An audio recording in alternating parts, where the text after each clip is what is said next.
अरे डायनामाइट छोड़िए, आप यहाँ फुलझड़ी नहीं जला सकिएगा मेरे घर के अंदर। आप कभी ज़िंदगी में, मेरी चुनौती है, तो हम तो चुनौती देते हैं, आ जाए ना मेरे घर पे, आ जाए जब जहाँ चाहे हम आप हमको बुलाइए, हम आपके गांव में आ जाते हैं, देखते हैं कौन किसको क्या कर लेता है, कोई दिक्कत नहीं। जब जहाँ कहिए हम लेने को तैयार हैं, आपका सामना करने को तैयार है। हम लोग को ये बीमारी जातिवाद की आज तक कभी नहीं लगी। तो मेरा वही व्यवहार है कि मैं जब नहीं रहता हूँ, ये सब कभी जातिवाद के चक्कर में नहीं रहता हूँ, तभी सभी लोगों ने, नहीं तो कोई सोचता नहीं था, किसी को विश्वास नहीं था कि देवेश चंद्र ठाकुर सीतामढ़ी से चुनाव जीत सकता है। मैं चुनौती देता हूँ जिन लोगों ने ये सब बातें कही है, एक भी आदमी जिला का कह दे कि पिछले 40 साल के राजनीतिक जीवन में, सामाजिक जीवन में कभी हम लोगों ने किसी अपराधी, छोटा मोटा अपराधी का भी, कोई छोटे मोटे अपराध के लिए भी पैरवी किया होगा कि भाई ये अपराधी है लेकिन इसको बकस दीजिए, तो मैं चुनौती देता हूँ। किसी विगत कुछ दिनों की घटनाओं से आप लोग मुझसे ज़्यादा ही वाकिफ़ हैं, इसलिए कि मैं यहाँ था नहीं, मैं दिल्ली था। 21 तारीख तक लोकसभा का सत्र चल रहा था और उसके बाद 2-3 दिन के लिए मैं अपना काम धाम देखने बम्बई गया हुआ था,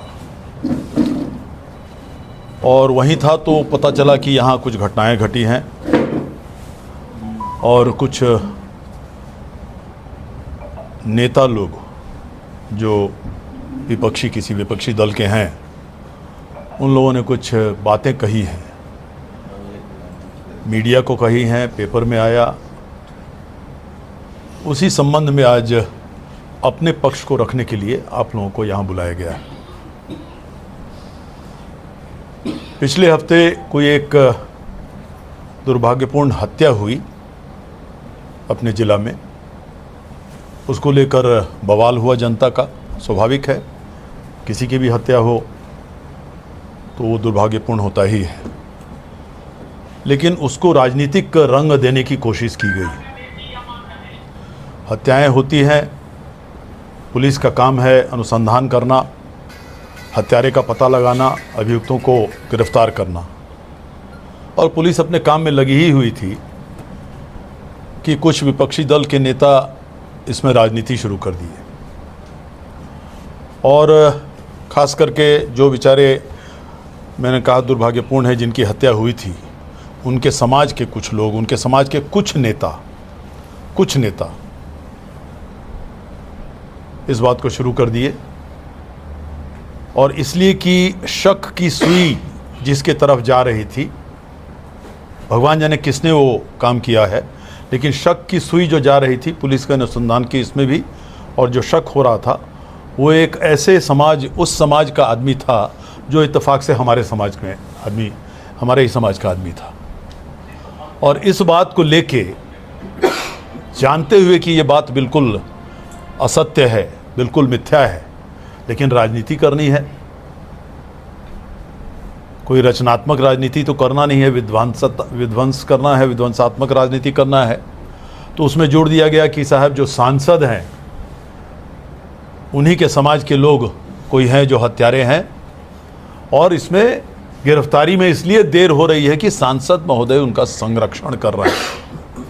ये तब तक बोल दिया गया था जब तक इस पूरे घटना की जानकारी भी मुझे नहीं थी दिल्ली बम्बई में। मोबाइल पर देखा अचानक, तो मैंने देखा कि मेरे ही घर को कोई डायनामाइट से उड़ाने की बात कर रहा है। मुझे आश्चर्य हुआ, क्योंकि जो वो बात वो बोल रहा था, उसकी आवाज़ और उसका चेहरा हमको लगता है 10-15 साल के बाद हम लोगों ने देखा। वो हमारे ही दल का उस समय अच्छा कार्यकर्ता थे, जिनका नाम है राघवेंद्र कुमार। अच्छे कार्यकर्ता थे, पढ़े लिखे लोग थे, अच्छी बातें करते थे, लेकिन जो भी हुआ हो सकता है सामाजिक काम में, राजनीतिक काम में पीछे रह गए हो। बहुत अच्छे लोग हैं जो रह जाते हैं, भाग्य साथ नहीं देता है। तो जैसा मैंने कहा कि उस समय के बाद अभी उनका चेहरा इस बार देखा, और वो सुना कि ये भी कह रहे थे कि वो संरक्षण, सांसद महोदय का संरक्षण है हत्यारे को, और उनका आधार सिर्फ इतना था कि वो हम लोग दोनों एक ही समाज के हैं। जो मारा, जो जिसका नाम हत्या में आया है, वो है कि नहीं मैं नहीं जानता, ये अभी भी कोई नहीं जाता। अनुसंधान की बात है, पुलिस अपना अनुसंधान करेगी, करना ही चाहिए, और जिसने भी हत्या की हो उसे कड़ी से कड़ी सज़ा मिलनी चाहिए। उसमें कहीं कोई शक नहीं, लेकिन उसमें मेरा नाम जोड़ देना इसलिए कि मैं सांसद हूँ और मैं संरक्षण दे रहा हूँ। आज तक मैं 72 साल का आज हो गया और 22 साल आप सभी लोगों के आशीर्वाद से स्नातक निर्वाचन क्षेत्र, जो पढ़े लिखे लोग उसमें मतदाता होते हैं, 22 साल 4 टर्म आप लोगों ने मुझे उसमें विजयश्री दिलाया। सभी समाज के लोगों ने मेरी मदद की, सभी चारों जिला के क्षेत्र मुजफ्फरपुर, सीतामढ़ी, शिवहर, वैशाली, सभी क्षेत्र के लोगों ने मदद की, सभी समाज के लोगों ने मदद की और 2 टर्म इंडिपेंडेंट में जीता। लेकिन आज तक किसी भी तरह की एक सुई के नोक भर की दाग मेरे चरित्र पर, मेरे कार्यशैली पर कभी किसी ने नहीं उठाया, कभी नहीं। जब से हम लोग सामाजिक जीवन में हैं पिछले 40 साल से, कोई भी बता दे कि किसी अपराधी का कभी हम लोगों ने पैरवी किया हो, कभी संरक्षण किया हो, कोई भी किसी भी मामले में, चाहे किसी समाज का रहता हो, लेकिन बड़ा आसानी से हम लोग पर डाल दिया गया राजनीति करने के लिए। लेकिन हमने ज़िंदगी में एक बात सीखी है कि सच्चाई में बहुत ताकत होती है और सच्चाई को आप ज़्यादा दिन तक छुपा नहीं सकते हैं और झूठ को बहुत जल्दी आप ज़्यादा दिन तक उसको टिका भी नहीं सकते। मैं चुनौती देता हूं जिन लोगों ने ये सब बातें कही है, एक भी आदमी जिला का कह दे कि पिछले 40 साल के राजनीतिक जीवन में, सामाजिक जीवन में कभी हम लोगों ने किसी अपराधी, छोटा मोटा अपराधी का भी, कोई छोटे मोटे अपराध के लिए भी पैरवी किया होगा कि भाई ये अपराधी है लेकिन इसको बकस दीजिए, तो मैं चुनौती देता हूं। किसी आपने कभी सुना भी नहीं होगा, किसी ने नहीं सुना होगा। जिसको समझते हैं कि निर्दोष है, लोग आते ही रहते हैं, रोज आते हैं, 100, 200, 300, 400 आदमी आते हैं। जब कन्विंस होते हैं कि हाँ साहब ये मदद करने लायक आदमी है, तो ज़रूर हम लोग पुलिस से बात करते हैं। लेकिन कोई भी जो पुलिस अफसर रहा हो इस 40 साल में, किसी भी स्तर का, चाहे दरोगा रहा हो, चाहे एसपी रहे हों, चाहे क्षेत्रीय आईजी रहे हों, कोई भी अगर बता दे कि हाँ देवेश चंद्र ठाकुर ने कभी फ़ोन किया कि फलना अपराधी को छोड़ दीजिए, फलना केस में अपराधी का नाम आ गया है उसको छोड़ दीजिए, फलना केस में फलना आदमी का नाम आ गया है उसको छोड़ दीजिए या उसको मदद कर दीजिए, तो जिस दिन वो कहेंगे, अगर कोई भी ये बात कह दे, उसी दिन मैं अपना इस्तीफा देने को तैयार हूँ। उसी दिन, उसी वक्त। आज तक कभी वो काम नहीं किया, क्योंकि राजनीति में रहते हुए कोई नैतिकता को हम लोगों ने छोड़ने का काम नहीं किया है। कोई नहीं कह सकता किसी भी तरह का, ये तो बहुत बड़ी बात है कि किसी भी तरह का अनैतिक काम हम लोगों ने नहीं किया। किसी के खिलाफ कोई पैरवी करना, कोई गलत पैरवी करना, किसी को फंसाने का काम करना, करते हैं लोग यहाँ पर, बहुत लोग करते हैं, हम लोग नहीं करते हैं। मेरे पास बहुत लोग आते हैं कि साहब फलना पर हमने केस किया है, जरा फ़ोन कर दीजिए। कभी नहीं, हम लोग ये काम किया ही नहीं, आज तक नहीं, कभी आपने सुना भी नहीं होगा। तो ये सुन के मुझे दुख हुआ, और दुख इसलिए ज़्यादा हुआ कि ये ऐसा आदमी ने बोला जो मुझे जानता है अच्छी तरह।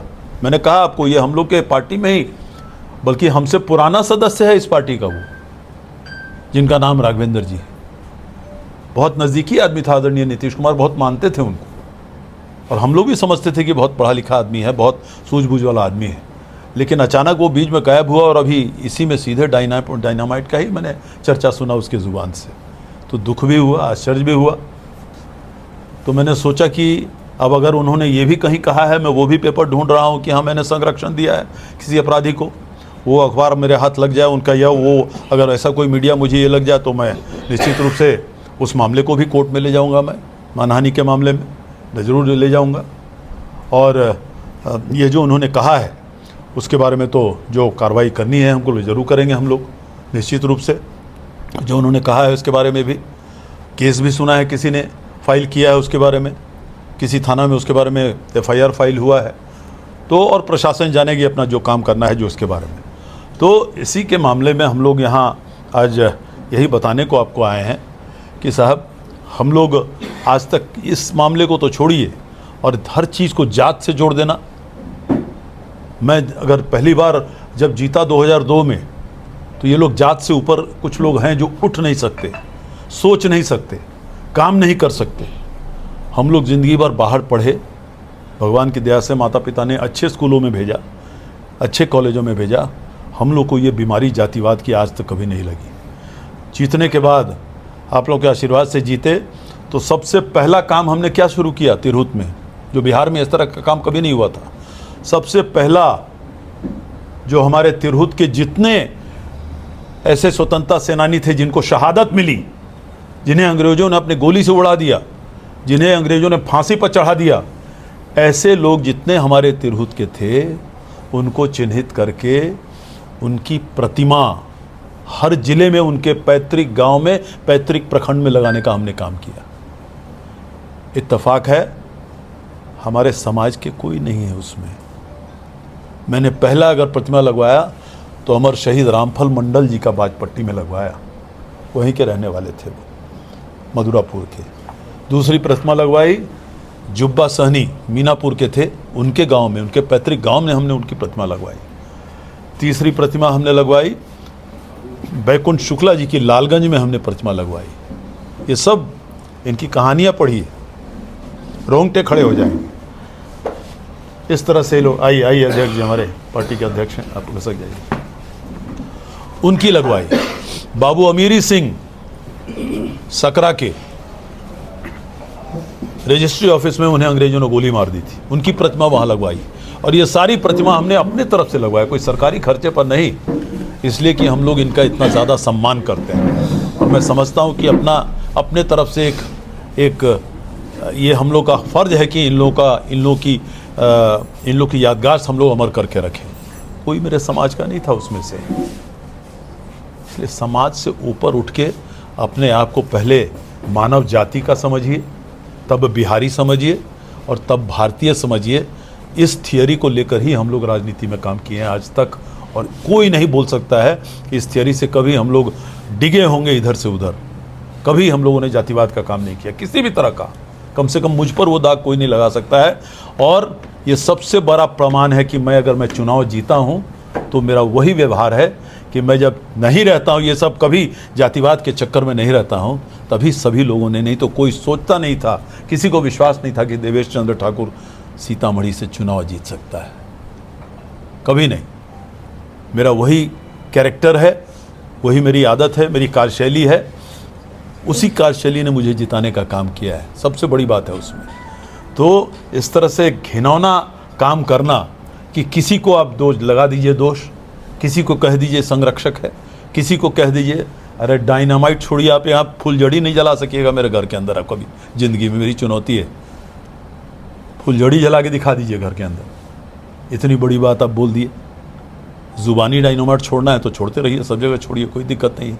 कल उनके गांव के लोग सारे आए हुए थे, जो लोग ये लोग हैं, उनके गांव के लोग आए थे, कहे कि सर ये तो दंगा के केस में जेल गया हुआ है, वो केस अभी भी जिंदा है उनका। हिंदू मुस्लिम दंगे वाले में जेल गए हुए हैं, किसी ने डाला भी, मैंने देखा भी, इस पर था, उसमें डाला, वो केस अभी भी जिंदा है, उसमें है। बताइए, ये भी है, और ये लोग ऐसी बात कर रहे हैं, और ये दूसरों पर दोष लगा रहे हैं, इस तरह की बातें कर रहे हैं। खाली एक जात रह के कोई देश नहीं बनता। ये हिंदुस्तान किसी एक जात का देश नहीं है, बिहार किसी एक जात का देश नहीं है। सब कोई मिल के हम लोग यहाँ हिंदू मुस्लिम भाई भाई बोलते हैं, हर कोई एक दूसरे को पहले भारतीय समझने की ज़रूरत है हम लोग को, और तब हम लोग बिहार के हैं और तब अपने समाज के हैं। हम लोग उस थियरी से ज़िंदगी जिए हैं, हमेशा जीते रहेंगे। अब तो हम लोग का समय आ गया, रिटायरमेंट का समय आ गया हुआ है, हकीकत यही है। लेकिन आज तक जो हम पर दोषारोपण नहीं हुआ था, ऐसा दोषारोपण करके इतनी घिनौनी बात करना और इस तरह की बातें करना, तो हम तो चुनौती देते हैं, आ जाए ना मेरे घर पे, आ जाए, जब जहाँ चाहे हम आप हमको बुलाइए, हम आपके गांव में आ जाते हैं, देखते हैं कौन किसको क्या कर लेता है, कोई दिक्कत नहीं। जब जहाँ कहिए हम लेने को तैयार हैं, आपका सामना करने को तैयार है। डायनामाइट आप रखे हुए हैं, इसका मतलब डायनामाइट को ट्रेनिंग लिए हैं क्या उग्रवादी के साथ जाके?